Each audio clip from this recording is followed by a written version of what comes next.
Assalamualaikum warahmatullahi wabarakatuh. Shalom, Om Swastiastu, salam kebajikan. Tabi salamat linguna latai, salam sujud karene malempang, adil katalino, bacuramin kasaruga, basengat kajubata, arus. Halo teman-teman semua, perkenalkan nama saya Leli Oktavia. Saya mahasiswa jurusan Ilmu Administrasi Negara, Fakultas Ilmu Sosial dan Ilmu Politik Universitas Palangkaraya.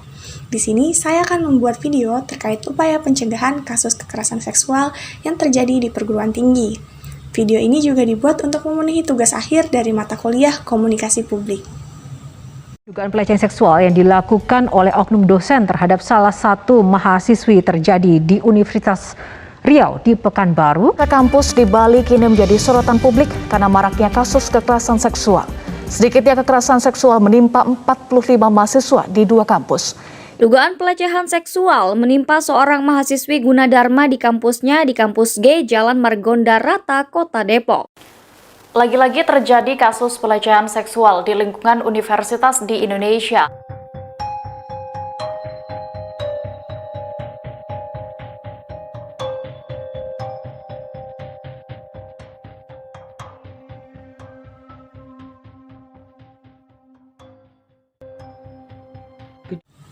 Maraknya kasus kekerasan seksual yang banyak terungkap belakangan ini membuat masyarakat resah dan waspada. Hal itu dapat menimpa seseorang kapan saja dan di mana saja, tak terkecuali dalam institusi pendidikan seperti perguruan tinggi. Perempuan yang kerap menjadi korban sudah selayaknya mendapatkan perlindungan dari berbagai pihak. Kekerasan seksual di perguruan tinggi perlu mendapat perhatian khusus, karena dari beberapa sumber jurnal yang saya baca, menjelaskan bahwa perguruan tinggi menempati urutan ketiga lokasi terjadinya tindak kekerasan seksual. Dalam teori relasi kekuasaan Michel Foucault, menjelaskan bahwa kekuasaan merupakan keniscayaan dalam memahami interaksi dan relasi manusia dalam berbagai kondisi. Kasus kekerasan seksual di ranah perguruan tinggi membuktikan bahwa adanya kekuasaan satu pihak dalam melakukan interaksi dengan pihak lain dalam menjalankan kepentingannya, dan tentunya kekerasan seksual terhadap mahasiswa memiliki banyak potensi resiko baik secara fisik maupun psikologis. Lalu, tindakan seperti apa yang harus dilakukan oleh perguruan tinggi untuk mencegah terjadinya kasus kekerasan seksual seperti ini?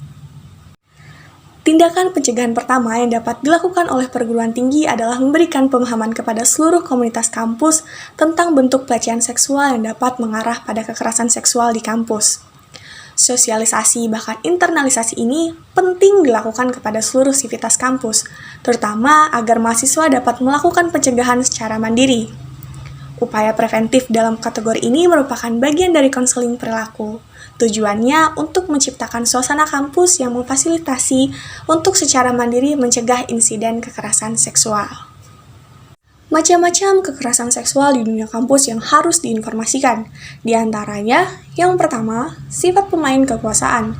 Jenis ini menunjukkan gejala awal pelecehan seksual. Hal ini disebabkan tindakan mereka yang memiliki kedudukan atau wewenang lebih untuk memberikan manfaat yang dapat diberikan kepada calon korban dengan melakukannya di luar kampus, di mana tindakan pelecehan seksual tidak diganggu oleh orang lain.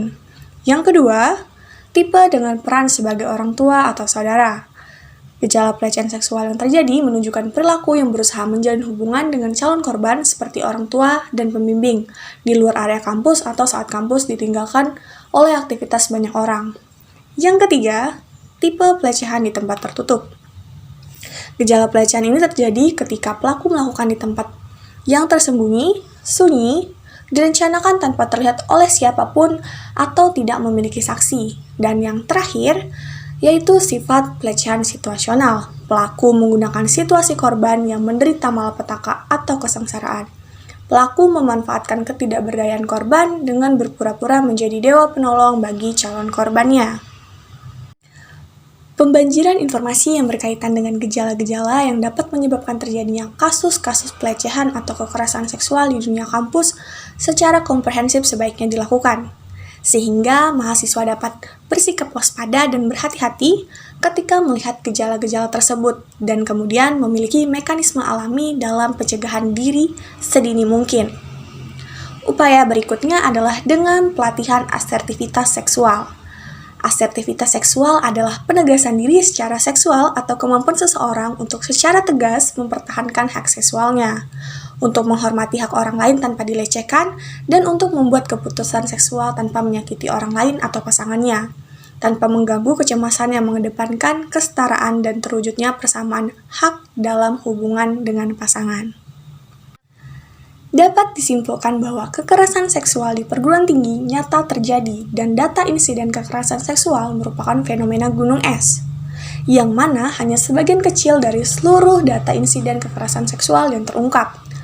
Banyaknya korban yang memilih untuk tidak melaporkan pengalamannya ke perguruan tinggi, otoritas negara, atau organisasi yang bekerja untuk mendukung korban kekerasan seksual masih banyak terjadi dalam sistem patriarki Indonesia yang berbasis budaya dan mengarah pada budaya yang menyalahkan korban.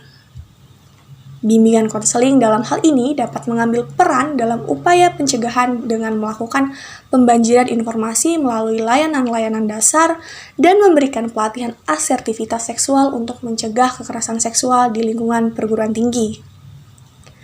Saran saya untuk setiap perguruan tinggi agar merekomendasikan untuk unit pelaksanaan teknis bimbingan dan konseling di perguruan tinggi, untuk bekerja sama dengan Satgas Pencegahan Kekerasan Seksual di perguruan tinggi dalam melakukan upaya pembanjiran informasi dan pelatihan asertivitas seksual secara terstruktur dan komprehensif. Sekian video dari saya, semoga video ini bermanfaat bagi kita semua. Saya juga mohon maaf apabila terdapat kekurangan dan kesalahan kata dalam saya menyampaikan informasi di dalam video ini. Akhir kata saya ucapkan terima kasih. Wassalamualaikum warahmatullahi wabarakatuh.